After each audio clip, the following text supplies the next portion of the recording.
Episode की शुरुआत में हमें इचिको दिखाया जाता है जिसकी इंजरीज बिल्कुल ठीक हो चुकी थीं और तो और वो स्कूल भी जाने लगा है, मगर वो पुराने इंसिडेंट को सोचकर काफी ज्यादा दुखी है कि उसकी दोस्त रुकिया उसे छोड़कर जा चुकी है। बेचारे इचिको को ऐसा महसूस हो रहा है कि उसकी दोस्त रुकिया अभी भी अपनी सीट पर मौजूद है, मगर ये बस इचिको का वहम था और ये बात इचिको बहुत अच्छे से जानता है क्योंकि उसकी कमजोरी की वजह से रुकिया को यहाँ से जाना पड़ा और इचिको रुकिया को बचाने के लिए कुछ भी नहीं कर पाया और अब इचिको काफी ज्यादा पावरलेस फील कर रहा है। वैसे इचिको इस बात से भी परेशान है कि रुकिया के जाते ही इचिको की क्लास के सभी बच्चे रुकिया को जैसे भूल चुके हों, जैसे रुकिया कभी एग्जिस्ट ही नहीं करती थी। तो इचिको ये सोचकर दुखी है कि ये सभी लोग रुकिया को ऐसे कैसे भूल सकते हैं, मगर उसे अंदाजा है कि ये काम सोल रीपर्स का होगा।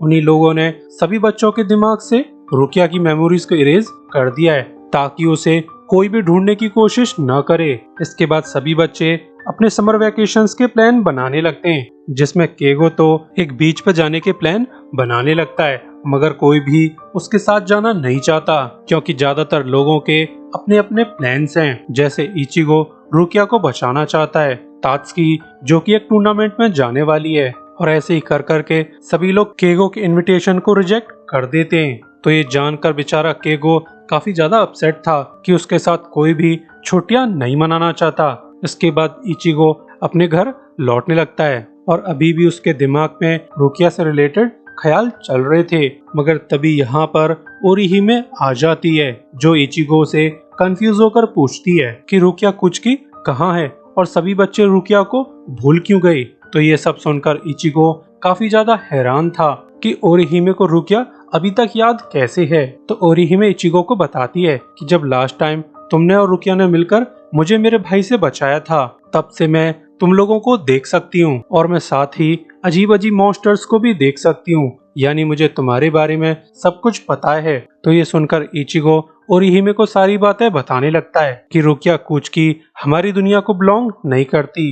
रुकिया अब अपनी दुनिया लौट चुकी है, मगर इचिको की वजह से रुकिया अब बहुत ज्यादा खतरे में है क्योंकि कुछ ही दिनों में रुकिया को एग्जीक्यूट किया जाना है। तो ये सुनकर ओरिहिमे इचिको को मोटिवेट करने लगती है कि मैं जानती हूँ तुम एक सुपर हीरो हो जो कि हमें मॉन्स्टर से प्रोटेक्ट करता है, और मुझे पूरा यकीन है कि तुम रुकिया को बचा लोगे क्योंकि रुकिया हम सब की बहुत अच्छी दोस्त है।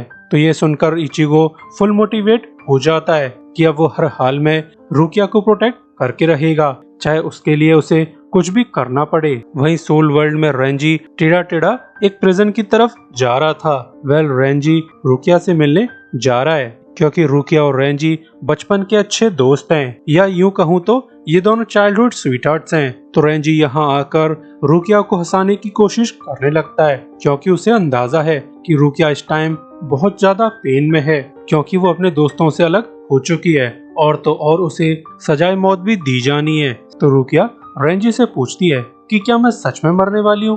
तो रेंजी उसे तसल्ली देते हुए बोलता है कि अरे नहीं नहीं, तुम नहीं मरने वाली, तुम्हें कुछ नहीं होगा क्योंकि कैप्टन कुचकी तुम्हें बचाने की पूरी कोशिश कर रहे होंगे। जो भी हो वो तुम्हारे बड़े भाई हैं। तो रुकिया भी कहती है कि मैं अपने बड़े भाई को अच्छे से जानती हूँ, अगर उन्हें मौका मिला तो वो मुझे अपने हाथों से मार देंगे क्योंकि उन्होंने आज तक मुझे कभी भी अपनी बहन माना ही नहीं है क्योंकि उनकी नजर में तो मैं कोई गंदी चीज हूँ। तो मुझे अपने भाई से कोई भी उम्मीद नहीं है, शायद अब मैं मरने वाली हूँ। और ये कहकर रुकिया मेंटली प्रिपेयर होने लगती है। तो ये देखकर रेंजी काफी ज्यादा दुखी था कि वो अपनी दोस्त को बचाने के लिए कुछ भी नहीं कर सकता। वहीं उराहारा स्टोर में एक बेसमेंट था जिसे उराहारा ने मैजिकली एक्सपेंड करके एक बड़ा सा ओपन स्पेस बना रखा था जहां पर ये लोग अपनी ट्रेनिंग्स कर सकते हैं। तो इचिको पूछता है कि मुझे यहाँ पर क्यों लाए हो। तो उराहारा बोलता है कि ठंड रख बेटी, सब पता चल जाएगा। और ऐसा कहकर उराहारा अपने स्टिक से इचिको की खोपड़ी टर्न कर देता है जिससे इचिको की सोल उसकी बॉडी से अलग हो जाती है, मगर इस बार वो अपने सोल रिपर फॉर्म में ट्रांसफॉर्म नहीं होता, बल्कि इस बार तो वो एक नॉर्मल सोल था जो कि एक चेन के थ्रू अपनी बॉडी से कनेक्टेड था, यानी इस टाइम इचिको बिल्कुल नॉर्मल ह्यूमन है। तो उराहारा बोलता है कि तुम्हें अपनी स्ट्रेंथ वापस पाने के लिए 3 लेसन लेने होंगे। पहले लेसन में तुम्हें उरुरु से फाइट करनी होगी। तो ये सुनकर इचिगो उसे टोंट करने लगता है कि तुम अब मेरी बच्चों से फाइट कराओगे। तो उराहारा भी कहता है कि ढंग से फाइट करो वरना तुम मारे जाओगे, मगर उसकी बातों पर इचिगो ध्यान नहीं देता। मगर इसी वक्त उरुरु उस पर जोरदार हमला कर देती है, जिससे वो जमीन में बड़ा सा क्रेटर पाड़ देती है।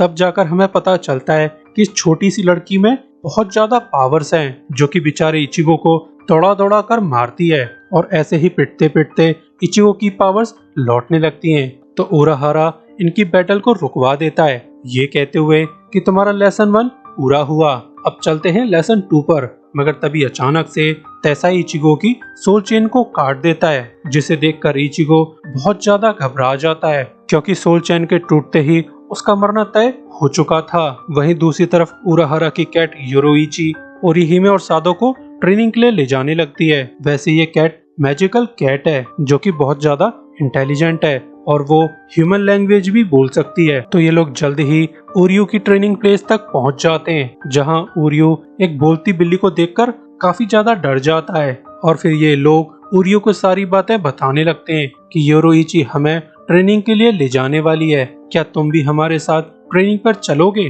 तो ओरियो इस ऑफर के लिए साफ मना कर देता है, ये कहते हुए कि ये सोल रीपर्स का मैटर है, जिसका मुझसे कोई भी मतलब नहीं है। वैसे भी मैं सोल रीपर से बहुत ज्यादा हेट करता हूँ। तो ये सुनकर ओरिहिमे और सादो यहाँ से चले जाते हैं, इस बात से बेखबर कि ओरियो भी रुकिया को बचाने के लिए ट्रेनिंग कर रहा है, बस वो शांति से अपनी ट्रेनिंग करना चाहता है। वहीं इचिगो की कमर पर एक पट्टा बैठा हुआ था, जिससे बेचारे इचिगो की ऐसी तैसी हो रखी थी। तो ओरियो इचिगो को बताता है कि तुम्हारी सोल चेन टूट चुकी है, यानी ये तो तय है कि तुम मरने वाले हो, तुम्हारे पास जिंदा रहने का एक ही मौका और तरीका है।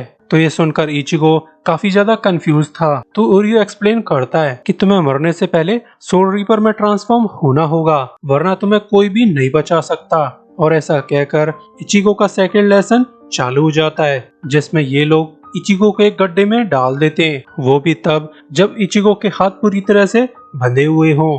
तो इचिगो तेसाई से पूछता है कि तुम लोग मेरे साथ क्या कर रहे हो।